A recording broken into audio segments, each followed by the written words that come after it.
सुन रहे हैं radio Hindustan. Radio poetry में आज की कविता का शीर्षक है चुप रहो। एक औरत ने एक औरत ने क्या खूब कहा है। छोटी थी जब बहुत ज़्यादा बोलती थी। एक औरत ने क्या खूब कहा है। छोटी थी जब बहुत ज़्यादा बोलती थी। माँ हमेशा झिड़कती माँ हमेशा झिड़कती कि चुप रहो, चुप रहो, बच्चे ज़्यादा नहीं बोलते। थोड़ी बड़ी हुई जब मैं थोड़ी बड़ी हुई, थोड़ा ज़्यादा बोलने पर माँ फटकार लगाती कि चुप रहो, बड़ी हो रही हो। जवान हुई जब थोड़ा भी बोलने पर माँ ज़ोर से डपटती। जब जवान हुई थोड़ा भी बोलने पर माँ ज़ोर से डपटती कि चुप रहो, दूसरे के घर जाना है।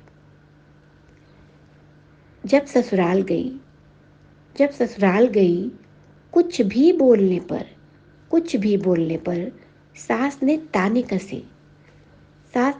कसे कि चुप रहो, ये तुम्हारा मायका नहीं है। चुप रहो, ये तुम्हारा मायका नहीं है।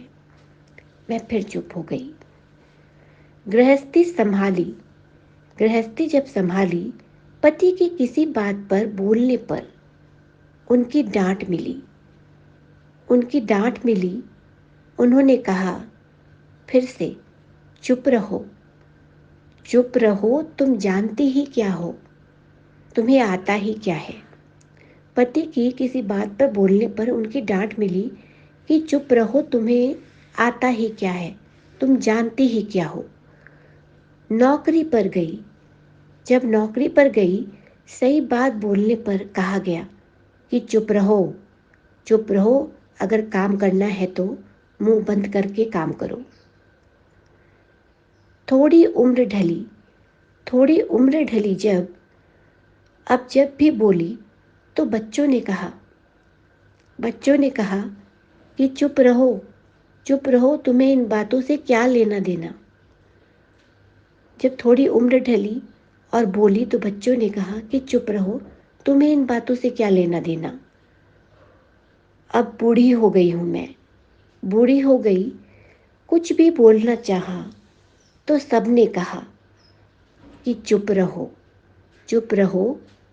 तुम्हें आराम की ज़रूरत है, भगवान में मन लगाओ। सबने कहा कि चुप रहो, तुम्हें आराम की ज़रूरत है। इन चुप्पी की तहों में आत्मा की गहों में इन चुप्पी की तहों में आत्मा की गहों में बहुत कुछ दबा पड़ा है। उन्हें खोलना चाहती हूँ, बहुत कुछ बोलना चाहती हूँ, पर सामने यमराज खड़ा है। कहा उसने मुझसे कि चुप रहो, तुम्हारा अंत आ गया है।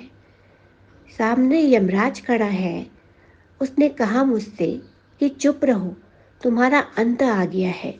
और मैं चुपचाप हो गई, हमेशा के लिए। तो इसी के साथ मैं लूँगी अनुमति और अगली बार फिर से एक नई रचना लेकर आपके सामने उपस्थित हो जाऊंगी। तब तक के लिए पानी बचाइए, सबको सिखाइए, पेड़ लगाइए, सबको सिखाइए। नमस्कार।